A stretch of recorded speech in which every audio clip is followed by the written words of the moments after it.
లేవియాకాండం 5వ అధ్యాయం. ఒకడు ఒట్టు పెట్టుకొనిన వాడై తాను చూచిన దానిని గూర్చి గాని తనకు తెలిసిన దాని గూర్చి గాని సాక్షి అయి ఉండి దాన్ని తెలియజేయక పాపం చేసిన ఎడల అతడు తన దోష శిక్షను భరించును. మరియు ఒకడు ఏ అపవిత్ర వస్తువునైనను ముట్టిన ఎడల అది అపవిత్ర మృగ కళేబరమే గాని అపవిత్ర పశు కళేబరమే గాని అపవిత్రమైన ప్రాకెడు జంతు కళేబరమే గాని అది అపవిత్రమని తనకు తెలియకపోయినను అతడు అపవిత్రుడై అపరాధి అగును. మనుషులకు తగులు అపవిత్రతలో ఏదైనాను ఒకనికి తెలియకుండా అంటిన ఎడల అనగా ఒకనికి అపవిత్రత కలిగిన ఎడల ఆ సంగతి తెలిసిన తర్వాత వాడు అపరాధి అగును. మరియు కీడైనను మేలైనను మనుషులు వ్యర్థముగా ఒట్టు పెట్టుకొని చేసేదమని పలుకు మాటలలో మరి దేనినైనను యోచింపక చేసేదనని ఒకడు పెదవులతో వ్యర్థముగా ఒట్టు పెట్టుకున్న ఎడల అది తెలిసిన తర్వాత వాడు అపరాధి అగును. కాబట్టి అతడు వాటిలో ఏ విషయమందైనను అపరాధి అగునప్పుడు ఆ విషయమందే తాను చేసిన పాపమును ఒప్పుకొని తాను చేసిన పాప విషయమై యెహోవా సన్నిధికి మందలో నుండి ఆడుపిల్లనే గాని ఆడు మేకపిల్లనే గాని పాప పరిహారార్థ బలిగా అర్పింపవలెను. అతనికి పాపక్షమాపణ కలుగునట్లు యాజకుడు అతని నిమిత్తం ప్రాయశ్చిత్తము చేయును. అతడు గొర్రెపిల్లను తేజాలని ఎడల అతడు పాపి అగునట్లు తాను చేసిన అపరాధ విషయమై 2 తెల్ల గొవ్వలనే గాని 2 పౌర పిల్లలనే గాని పాప పరిహారార్థ బలిగా ఒకదానిని దహన బలిగా ఒకదానిని యెహోవా సన్నిధికి తీసుకొని రావాలని. అతడు యాజకుని యొద్దకు వాటిని తెచ్చిన తరువాత అతడు పాప పరిహారార్థమైన దానిని మొదట నర్పించి దాని మెడ నుండి దాని తలను నులమవలెను గాని దాని నోడదీయకూడదు. అతడు పాప పరిహారార్థ బలి పశురక్తములో కొంచెం బలిపీఠం ప్రక్కను ప్రోక్షింపవలెను. దాని రక్తశేషమును బలిపీఠం అడుగున పిండవలెను.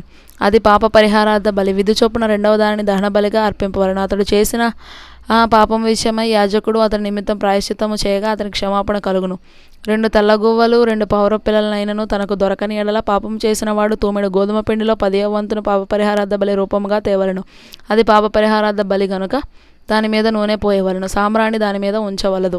అతడు యాజకుని యొద్దకు దాన్ని తెచ్చిన తరువాత యాజకుడు జ్ఞాపకార్థముగా దానిలో పిడికెడు తీసి యెహోవాకు అర్పించి హోమద్రవ్యముల రీతిగా బలిపీఠం మీద దానిని దహింపవలెను. అది పాప పరిహారార్థ బలి. పై చెప్పిన వాటిలో దేని విషయమైనను పాపము చేసిన వారి నిమిత్తము యాజకుడు ప్రాయశ్చిత్తము చేయగా అతనికి క్షమాపణ కలుగును. దాని శేషము నైవేద్య శేషం వలె యాజకుని దగును. మరియు యెహోవా మోషేకు ఇలాగు సెలవిచ్చెను. ఒకడు యెహోవాకు పరిశుద్ధమైన వాటి విషయంలో పొరపాటున పాపము చేసిన ఎడల తాను చేసిన అపరాధమును నీవు ఏర్పరచు వెల చొప్పున పరిశుద్ధమైన తొలమల విలువగల నిర్దోషమైన పొట్టేలను మందలో నుండి అపరాధ పరిహారార్థ బలిగా యెహోవా యొద్దకు వాడు తీసుకొని రావాలను. పరిశుద్ధమైన దాని విషయంలో తాను చేసిన పాపము వలని నష్టము నిచ్చుకొని దానితో 5వ వంతు యాజకునికి ఇయ్యవలెను.